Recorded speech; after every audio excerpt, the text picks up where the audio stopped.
Hey, how's it going, guys? I'm Chris, and this is Regular Guy Training. So, I am working on a stippling job for my buddy Travis. It's basically to make, his Glock like my P10C and like the Gen 419 you guys have seen 10,000 times. So I figured I'd go ahead and talk about this because there is stuff to talk about when we talk about stippling, handguns, and that kind of thing. First thing is the need for it. First and foremost, you don't technically need it, although I see it as a gigantic quality of life increase.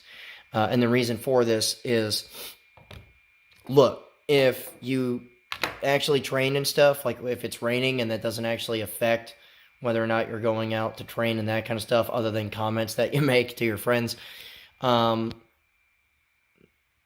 if it's raining, sleeting, snowing, if it's muddy, or you're bloody, which, by the way, fresh blood is super slick, a stock frame, okay, especially in certain places, especially in certain important places, is going to be rather slick. Okay, this is a Gen 4, and right after we finish the grip texturing that's here, which is not a very good grip texturing, by the way, and I'll explain why. Once we get clear of there, it's just slick. Now, on a stock P10C, there's actually a little bit of grip texturing right up in here so that you have like a thumb reference and that kind of stuff. But there's a difference very much between good grip texturing and bad grip texturing. Now, me personally, I'm not a fan of polymer texturing that raises out from the frame, mostly because, look, largest organ on your body is your skin, correct? Now, skin is very porous. It also likes to be very oily and that kind of stuff. And I'm not trying to make the slickness argument too terribly hard, except for the fact that under certain circumstances, this grip texturing is going to work against you rather than for you. Now, if your hands are sopping wet or if you have gloves on, and holy shit, it's way worse with gloves, depending on what material they're made out of. This texturing is actually far worse. Like stock grip texturing is actually far worse because, look, what it does is that when the frame starts to get slick and that kind of thing, and when your hands are overly hydrated and that kind of stuff, first of all, anything that's metal feels sharp, and anything that's of a raised yet rolled type texture that this is just going to roll through your skin, right? And then you have the upper section of the frame, which is just flat in and of itself. Grip texturing, however, that's porous, that your skin actually sinks into when you press into it. Like if I were to press into this really hard, I'm likely to get a little bit of texturing in there. And that's because your skin itself has its own pliability to it. And if you're pressing into a porous structure like this, your skin is going to simply sink into it, mold to it slightly, and it helps with the gun refusing to move around. Now, in addition to this, there's also the simple fact that, even if your hands are dry and that kind of stuff, whether or not they're dry or slick or whatever, the skin is still going to lock into those little pores that are now into the frame, and once it does that, the gun is not going to move around in your hands. You're not going to have to readjust to it and that kind of stuff. And this is regardless to whether or not it's a full-size handgun with a comp or a baby pistol or a 45, especially if you've been taught how to grip a pistol well. Now, here's the thing. There are those out there that will simply say, if you know how to grip a pistol, stippling doesn't matter. What's fucked up is that this is several times wrong. The reason being is that most of the time these people are teaching you to grip with your hands, right? Rather than using any other type of leverage and that kind of stuff. And I'll do an entire video on grip here before too terribly long, like gripping a pistol, how to keep a gun tracking flat regardless of caliber or whatever. Those people are generally teaching you to grip with your hands. Now, the tighter you make your hands, the less pliable the skin is because the muscles are tightening up. The structure of the hand is tightening up, so therefore the skin is less pliable. So if you have a less textured surface that doesn't work with the pliability of your hands, and then you tighten your hands, the gun is working literally against you, right? Now, this is for guys that are overly gripping pistols with their hands and that kind of stuff as well. But a lot of people will be able to hold a 9mm handgun down and are like, I don't need that. Look, if it shoots flat, doing something that makes the gun that makes the gun sit in your hand very affirmatively, will help the gun track flatter, right? That's one. And two, the best way to really test this as to whether or not gripping with just your hand strength, and whether or not you would want or need stippling on your handgun. The best way to test this is to test it on a baby single stack pistol, like a 9mm something or other, like a 43 or something very small like that, or a larger, a more stout caliber pistol, for instance, like a subcompact 45 or a 10mm something other than a Glock 20, because Glock 20s track really flat for 10s. But a Magnum caliber pistol of some kind, and 10 kind of touches very lightly on the word Magnum, but a Magnum caliber handgun or a small handgun that fires a standard cartridge. If you have trouble keeping that gun tracking flat, meaning when the gun recoils, your sighting system, whenever it is, returns to where it started, or if you have to shift your hands constantly on it, one, your grip texturing is probably not working for you, and two, the particular style of grip that you're using on that pistol is working against you as well. So a lot of times if you're doing both of those things on guns that are slick-sighted, that is, you're not going to help yourself. The next thing, I'm gonna show you this image of where the hands actually are going to track on the handgun, and we'll talk about that here in a second too.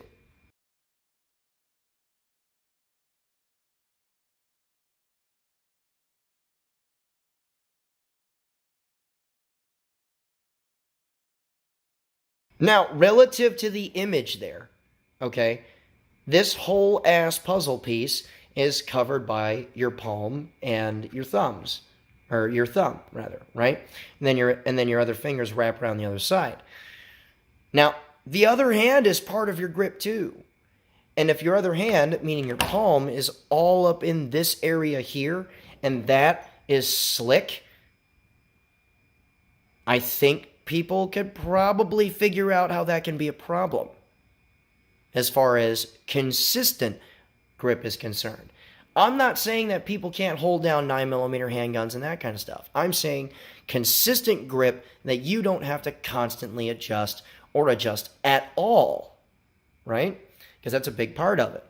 So the need for it here is consistency throughout different environments, whether or not you have gloves on and that kind of stuff. And that means covering everywhere that your hands would touch, minus a couple of places, and I'm going to go over them. First place that you shouldn't really touch with a soldering iron is the underside of your trigger guard. There are guys that do cuts and that kind of stuff. I get it. Not my thing, but I get it. But if you stipple the underside of your trigger guard, you're going to feel that, and it's just rubbing in the wrong place. You don't even really need to have it there in the first place, because your grip should be centered around the frame and not the trigger guard itself. So there's that. Next thing is another place that I wouldn't really take a soldering iron to is this portion of the back strap of your handgun.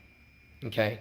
The reason being is, especially on the draw, okay, I use this more as a reference point than anything else, because I'm using that as basically a runway to slide into, and also as the action rolls and that kind of stuff in your hand, it'll eat you, right? So this isn't necessarily required for a solid grip on the handgun because your whole ass hand is behind that. Does that make sense? So that's going to be constant because it's constantly rocking into the hand. It's just everything else is making contact with it. Also, it's a quality of life boost because, you probably don't want that constantly rubbing into the webbing of your hand.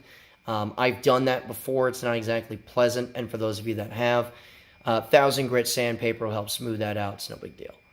Now, those are just a couple of places that I wouldn't personally touch. Now, we'll talk about stippling itself. Now, I tend to just use a stock soldering iron, okay? Like, I bought this off of Lowe's. It's no big deal. Didn't change any tips or anything like that. And when it comes to actually applying the pattern, I'm simply resting the weight of the needle until I get a golf ball in there, and then I pull off and move on to the next one. This is a patient process. This is a careful process. And as you go, at this point now, I'm working on like 2 different projects at the same time. Right now, I'm stripping the paint off of this frame, mostly because this came back from primary machine, right? So I'm just trying to make it look consistent and not super retarded. And yeah, I got a gold-plated barrel. I'm into ridiculous things sometimes too. But point is, though, is that I'm into a different project, and the reason why I'm into a different project is at a certain point, you'll notice that some of the melted material from the frame is starting to cake up on the needle a little bit, and you'll notice that it's slowing down your ability to burn holes into the frame. And not like complete holes, obviously. We end at a certain point, right? I'm not trying to punch holes through my frame. But once that starts to cake up and there's just a bunch of melted plastic there, I'll set that there, go to another project, whether it's cleaning a gun or in this case I'm stripping paint off a frame, and then come back and now it's burnt plastic, so the very instant I touch this frame again, okay, it's making good, clean holes, and I can just keep going without causing any issues. Now, you'll notice that there is an old school Leatherman in the grip of this pistol. I tend to not use magazines for weight because A, if I'm going to use them, they're going to be empty, and if they're empty, a lot of times they're not light enough, right? Because if I set this out here, it sets the frame into the table, and I don't have bouncing to deal with. And a lot of times, the magazines themselves are not heavy enough to do that, especially if there's a bunch of shit on the front end of your gun. So, there's that. So realistically speaking, it's just an involved patient process, and once you're done, it looks like that. Now, there are some people that really don't like how this looks and won't do that to their guns. I thoroughly understand that, and there are guys that say it'll hurt the resale value of your handgun too, because a lot of people, frankly, are colossal pussies, and they won't carry a handgun with stippling on it because it grates their skin, and nobody that works a real job will be able to do that. I'm sorry, a Gen 4 19 that's been stippled since always, okay? I've worked on cars and stuff in shops and that kind of shit, and carried appendix. It was no big deal, whether or not I was wearing a freaking undershirt. And sometimes I just didn't, because when I was working on cars, I'm working in Florida, and that shit it's fucking hot out there, right? So there's no jagged edges on it when you're done with it. If there's anything that feels sort of sharp, you can either sand it down a little bit or use a soldering iron itself to, like, if there's a piece of material that hooks out of there real jagged, you can use the soldering iron to come in and pick that loose material up, clean it up, and you're fine, right?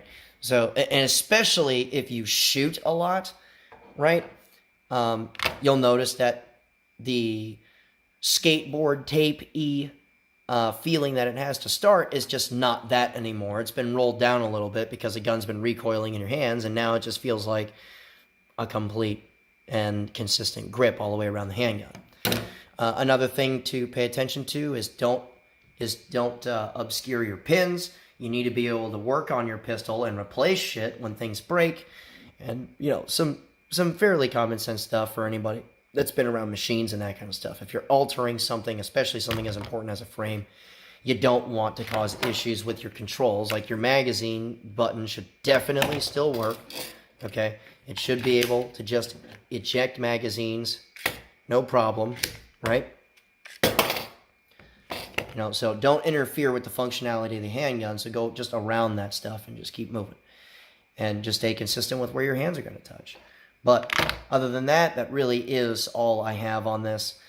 If you guys want to come out and train with us, you absolutely can. We have classes coming up. This January will be the first class I've run since about mid-November.